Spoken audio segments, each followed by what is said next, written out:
I attended my sister's gender reveal party with a strange heaviness sitting in my chest, the kind that comes when you've been avoiding a truth you don't want to face. The backyard was decorated beautifully, pink and blue balloons tied to every chair. A dessert table that looked like it belonged on Instagram. Fairy lights stretching across the fence like stars waiting for the night to settle. My sister, Layla, had always loved events like this. Anything that let her gather people and wrap them in excitement. She spotted me the moment I stepped through the sliding door and rushed over, her face glowing not only from the makeup she had carefully applied but from the life she was carrying. "You made it," she said, hugging me tightly. I hugged her back, but I could feel the knot in my stomach tightening. Layla and I had always been close growing up, but last year everything had changed. She had gotten married quickly, surprising the whole family, and I had been so overwhelmed with my own life problems, my divorce, losing my job temporarily, the distance forming in friendships that I had pulled away more than I realized. For months, I had barely answered her calls, telling myself she wouldn't notice, telling myself she had her new life and new priorities. But the truth was that part of me felt left behind. Tonight, I wanted to fix that. Tonight, I wanted to show up for her fully. She grabbed my wrist suddenly and pulled me closer to the living room, where a small crowd had formed. "I want you to see this first," she said softly, and there was a seriousness in her voice I wasn't expecting. She reached into her purse and pulled out an envelope, the kind to keep ultrasound prints in. She handed it to me proudly and said, "Isn't she beautiful?" I froze. "She?" I asked, my voice barely above a whisper. She nodded eagerly. "Yes, it's a girl. You're the first to know. I wanted you to see her before everyone else." My throat tightened. I slid the image out carefully, and there she was, tiny, curled, a little silhouette floating on a dark background. The edges of the picture were warm from Layla holding it earlier. I could almost feel the heartbeat behind her excitement. But as I stared at the image, something unexpected hit me, not jealousy, not sadness, but a deep wave of guilt I had pushed down for months. I hadn't been there for any of this. Not the doctor visits, not the nausea stories, not the day she heard her baby's heartbeat for the first time. She had gone through almost her entire pregnancy without me by her side the way I should have been. She was glowing now, but I knew from the way she had texted me at odd hours, sending random updates I never responded to, that she had wanted me involved. I felt suddenly ashamed. "Layla," I tried to say something, anything, but the words tangled together. She squeezed my hand gently, as if she could read every thought running through me. "I know," she said quietly, "but you're here now. That's all that matters."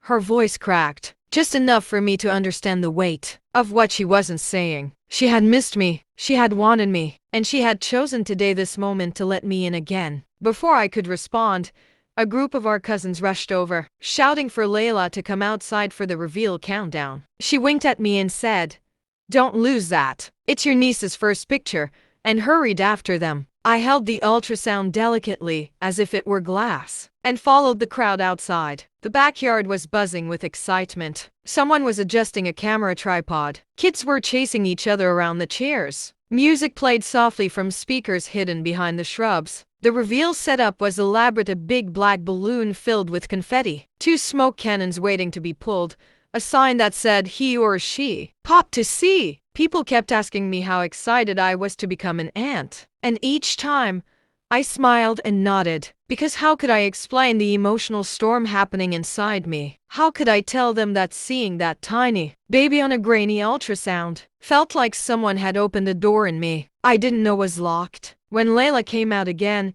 her husband beside her, they looked like the perfect picture of new parents, hands intertwined, cheeks flushed with anticipation. The countdown started. 10, 9, 8.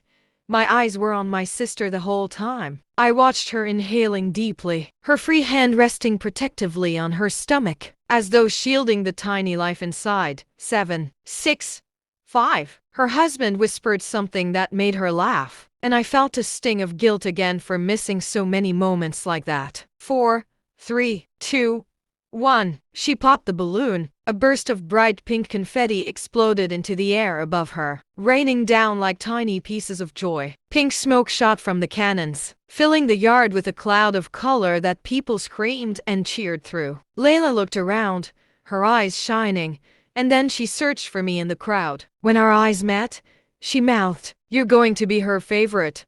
I don't know why, but that simple sentence made everything inside me crack. After the cheering settled and people rushed to take pictures with the pink smoke still lingering in the air, Layla came over to me again. She wrapped her arms around me, and this time I hugged her tightly, my chin resting on her shoulder. "I'm sorry," I whispered. She didn't pull away. "For what?" she asked softly, though I knew she already understood. "For disappearing, for not being here, for not being the sister you needed." She held me tighter. "You were going through so much. I knew you needed time. I never stopped wanting you here." I pulled away slightly so I could see her face. "I should have still tried," I said, my voice shaking. "I should have answered more. I should have shown up." She shook her head gently. "You're showing up now. Don't punish yourself for the past. My daughter is going to need you, and I'm going to need you too." The words sank deep into me. It wasn't a demand. It wasn't guilt. It was love. Raw, honest, sisterly love. After the reveal, everyone went inside for food and dancing. The house filled with laughter, and the kind of laughter only happens at family gatherings, messy, loud, contagious. I sat on the couch for a moment just watching Layla talk to our aunts, seeing the way she instinctively touched her stomach while she spoke, the way she leaned on her husband when her feet grew tired. She was changing, growing not just physically but emotionally, and I realized I wanted to grow with her. Later in the evening, when most guests had left and only close family remained, she came and sat next to me with a soft sigh. "Tired?"